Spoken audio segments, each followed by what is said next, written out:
La décomposition des coûts est un outil utile dans la compréhension de la structure de prix du fournisseur. Cependant, elle n'est qu'une photographie prise en fonction des hypothèses figées de chiffrage.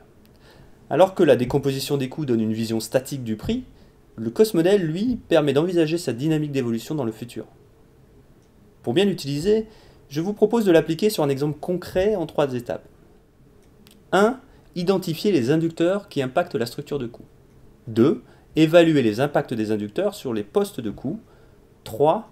Mettre en place les actions nécessaires. Imaginez que vous êtes acheteur de sable sec pour la fabrication de mortiers. Regardons son processus de production.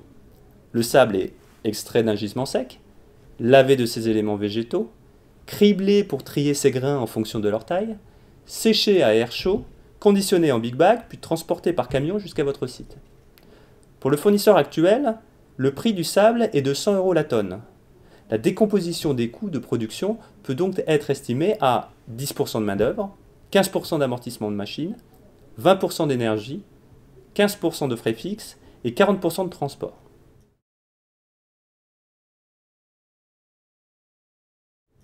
Première étape. Identifier les inducteurs qui impactent la structure de coût.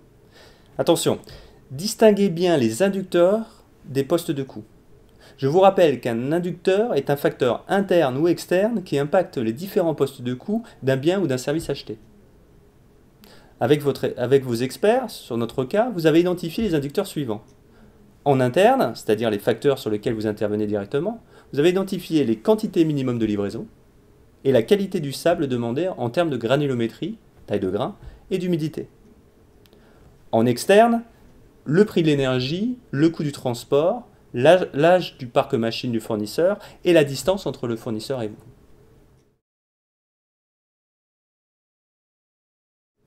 Deuxième étape. Évaluer les impacts des inducteurs sur les postes de coût. Pour chaque inducteur, vous estimerez, voire calculerez si c'est possible, les impacts. Une croix pour un impact modéré, 2 croix pour un impact fort. Dans notre cas, les quantités minimum de livraison vont avoir un impact sur la taille de lot du fournisseur et donc sur ses achats, sur sa main-d'œuvre, sur ses frais fixes et en partie sur le transport. La qualité du sable demandé aura un impact principalement sur l'utilisation des machines et de la quantité d'énergie nécessaire. En effet, un sable de grande pureté nécessitera plus de temps machine.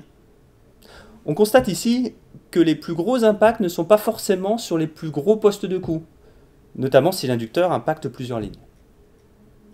Le prix de l'énergie influencera les coûts de l'énergie de manière proportionnelle. L'âge du parc machine, les coûts d'amortissement. Plus les machines sont anciennes, plus elles sont amorties, moins elles vous coûtent. La distance entre le fournisseur et votre site aura un impact important sur le coût du transport. Ainsi, si vous diminuez la distance par 2, vous réduirez le prix global de 20 €, ce qui représente 20% d'économie.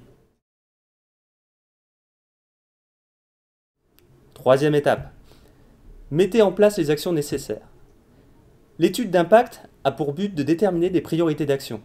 Concentrez-vous sur les principales lignes et les principales colonnes, là où il y a le plus de croix. Les actions que vous mettrez en place peuvent être offensives, votre approche sera alors d'être proactif, et dans notre cas, vous rechercherez à sourcer, à trouver un nouveau fournisseur de qualité équivalente plus proche de chez vous. Le potentiel d'économie est alors de 40%. Par ailleurs, vous chercherez à viser le juste besoin en termes de qualité de sable, pour ne pas payer de surqualité. Mais les actions peuvent être aussi défensives. Mettez sous contrôle des éléments extérieurs que vous subissez. C'est le cas ici du prix de l'énergie et du transport, que vous suivrez par l'intermédiaire d'indices. Qu'ils soient à la hausse ou à la baisse, c'est une bonne information pour vos futures négociations avec le fournisseur. En conclusion, le cost model est un outil d'analyse qui permet de dépasser la décomposition des coûts pour se concentrer sur les éléments qui vont les faire varier et ensuite de crédibiliser vos orientations en matière de réduction de coûts.